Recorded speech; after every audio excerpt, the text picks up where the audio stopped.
అందరికీ నమస్కారం. శ్రీ గీతా టాక్స్కి స్వాగతం.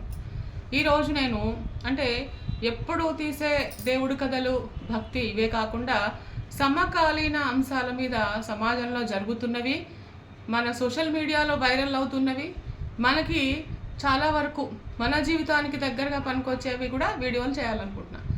దానికోసం నేను ఎంచుకున్నది ఈరోజు నిహిలిస్టిక్ పెంగ్విన్.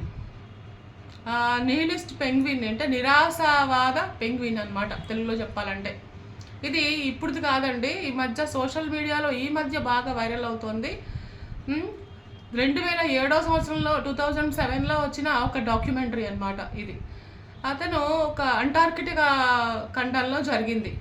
ఒక పెంగ్విన్ అంటే మామూలుగా అన్ని పెంగ్విన్లతో పాటు వెళ్ళిపోతూ ఉంటుంది, కానీ ఒక పెంగ్విన్ మాత్రము ప్రమాదం అని తెలిసినా కూడా 70 కిలోమీటర్స్ 80 కిలోమీటర్స్ వేరే దారిలో వెళ్తూ ఉంటుంది. అక్కడ ఏమీ ఉండదు, ఫుడ్ కానీ బతకడానికి కానీ ఎక్కడ ఏం ఉండవు. మరి తెలిసి కూడా ఎందుకు అలా వెళ్ళిపోయింది, అందరితో పాటు కాకుండా అది సపరేట్గా ఎందుకు వెళ్ళింది? మళ్ళా ఆ సైంటిస్ట్ ఏం చేశాడంటే అతను వెర్నర్ అతను మళ్ళీ వెనక్కి తీసుకొచ్చి మళ్ళీ గుంపులో పెడితే మళ్ళీ వెళ్ళిపోయింది. అలా ఎన్నిసార్లు తీసుకొచ్చినా అది వెళ్ళిపోతుందట. పైగా ప్రమాదమైన ప్లేసు, అక్కడ ఏమీ ఉండవు, అక్కడ అసలు బతకడానికి కూడా వీలు ఉండదటువంటి ప్రదేశం అంటార్కిటికాలో. అయితే దాని ప్రకారం దాని మానసిక స్థితిని వర్ణించాడనమాట ఆ సైంటిస్ట్.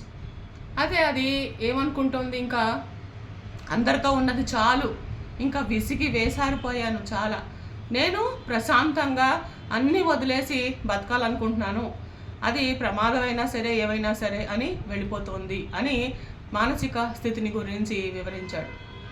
అయితే ఇప్పుడు దాన్ని మనకి కనుక అన్వయించుకుంటే మనకు కూడా చూడండి, చాలా ఏళ్ళ నుంచి ఉద్యోగాల్లో ఒత్తిడితోటి స్ట్రెస్, పైగా ఆ చుట్టూ ఉండేటటువంటి వాళ్ళతో రాజకీయాలు, పనిచేసే వాళ్ళని తొక్కుంటూ వచ్చేవాళ్ళు ఒకళ్ళు, ఈ రాజకీయాల మధ్యలో నుంచి విసిగి వేసారిపోయి మనం కూడా ఈ జనంలో నుంచి, ఈ జనారణ్యంలో నుంచి వెళ్ళిపోయి ప్రశాంతంగా ఏదైనా ఒక ప్లేస్కి వెళ్ళి ఏకాంతంగా బతకాలనుకుంటున్నారు చాలామంది కదా.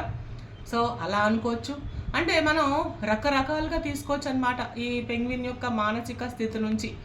కేవలం నిరాశావాదమే కాదు, ఇంకొకటి కూడా అనుకోవచ్చు. ప్లస్ అందరు వెళ్ళే దారిలో కాకుండా మనం వేరే దారిలో వెళ్తే స్పెషల్గా కనిపించవచ్చేమో, యూనిక్గా ఉండొచ్చేమో ఇది. తర్వాత చాలామంది ఇవాళ రేపు డిప్రెషన్ గురైపోతున్నారండి. డిప్రెషన్కి గురైపోయి ఆత్మహత్యలు చేసుకోవడం ఇవన్నీ జరుగుతున్నాయి. కాబట్టి అలాంటి పనులు చేయొద్దు. మనం బతకడానికి ఎన్నో మార్గాలు ఉన్నాయండి. మనకి మనమే మన జీవితాన్ని తీర్చిదిద్దుకోవాలి.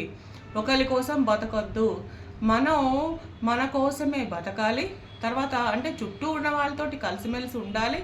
ఈ చుట్టూ ఉండే వాళ్ళందరితోటి మనం ప్రతిరోజు విసిగి వేసారిపోయినా మన మార్గాన్ని మనమే ఎంచుకోవాలి. అంతేగాని చిన్న చిన్న కారణాలకి డిప్రెషన్కి గురవ్వడము, మనం ఇన్ఫీరియర్గా ఫీల్ అవ్వడము, ఆ తర్వాత అసలు మన మీద మనకి కాన్ఫిడెన్స్ లేకపోవడము, ఇలా ఆత్మహత్యలకి దారితీస్తున్నాయి. ఇలా మాత్రం చేయకండి దయచేసి.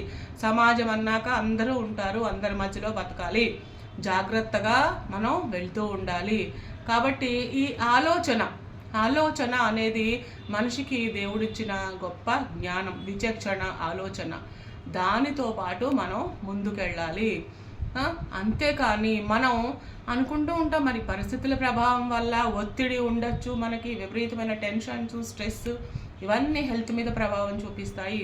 కాబట్టి మీకు మీరే ఎలా చక్కగా రిలాక్స్ అవ్వడానికి మంచి దేవుడి యొక్క ఏవైనా భక్తి గీతాలు కానీ ఏమైనా వినండి. మీకు ఇష్టమైన హాబీస్ని ఎంచుకోండి, గార్డెనింగ్ చేసుకోండి, మీ పెట్స్తో, పెంపుడు జంతువులతోటి గడపండి, సంగీతాన్ని వినండి, మీకు ఇష్టమైన చక్కటి డ్యాన్స్ చేయండి, మీకు ఇష్టమైన పదార్థాలు వండుకుని తినండి, వంట చేసుకోండి, రిలాక్స్ అవ్వండి.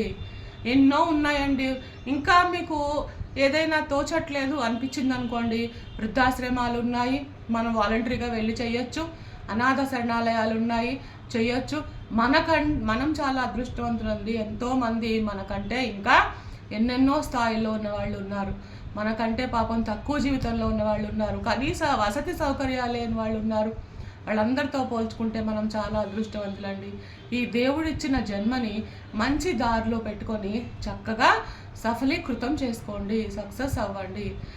అంతేకాని లేనిపోని మార్గాలను ఎంచుకొని మీకు మీరు బాధపడి అనవసరంగా బాధ పెట్టుకొని ఏ పనులు ఇలా వ్యతిరేకంగా చేసుకోకండి. చక్కగా జీవనాన్ని అలవాటు పరచుకోండి. సో ఈ రోజుల్లో మనం సోషల్ మీడియా ద్వారా ఈ పాయింట్ని మీకు నేను చెప్పదలుచుకున్నాను. సో ఫ్రెండ్స్, మీరందరూ కూడా నేను చెప్పిన వాటి గురించి ఆలోచించండి, ఈ వీడియోని కూడా చూడండి. తర్వాత ఎంతవరకు మనం ఆపాదించుకోగలమో, ఇది కరెక్టేనా కాదా, దయచేసి కామెంట్స్ అన్నీ కూడా నా కామెంట్స్ బాక్స్లో పోస్ట్ చేయండి. నేను మీకు తప్పకుండా జవాబునిస్తాను. సో అందరూ బాగుండాలి, అందులో మనం ఉండాలి. ఫ్రెండ్స్, నా ఛానల్ని లైక్ చేయండి, షేర్ చేయండి, సబ్స్క్రైబ్ చేయండి. మీరు ఇచ్చే ఈ ప్రోత్సాహం వల్ల నేను మరిన్ని మంచి విషయాలతోటి ముందుకు వెళ్ళిపోతూ ఉంటాను. అంతేకాదండోయ్, ఇంకొక విషయం మీకు చెప్పదలుచుకున్నాను. ఇలాగే చిన్న చిన్న అపార్థాలతోటి తల్లిదండ్రులకి పిల్లలు దూరం అవుతున్నారు, భార్యాభర్తలు దూరం అయిపోతున్నారు, భార్యాభర్తలు ఒకరినొకరు చంపుకుంటున్నారు. మీకు ఇష్టం లేకపోతే వదిలేయండి, కానీ చంపుకోకండి. మనం ఆటవికులం కాదు, నాగరిక సమాజంలో బతుకుతున్నాం. సో ఇవన్నీ కూడా చాలా చిన్న చిన్న కారణాలండి, విద్వేషాలు ఒకళ్ళ మీద ఒకళ్ళకి. ఈ లేనిపోనివన్నీ పెట్టుకోకండి, మంచి మార్గంలో నడవండి, మంచి పౌరులుగా ఉండండి. సర్వేజన సుఖినో భవంతు. ఉంటాను ఫ్రెండ్స్, మరిన్ని మంచి మంచి వీడియోస్ తోటి మళ్ళీ కలుస్తాను. Thank you so much.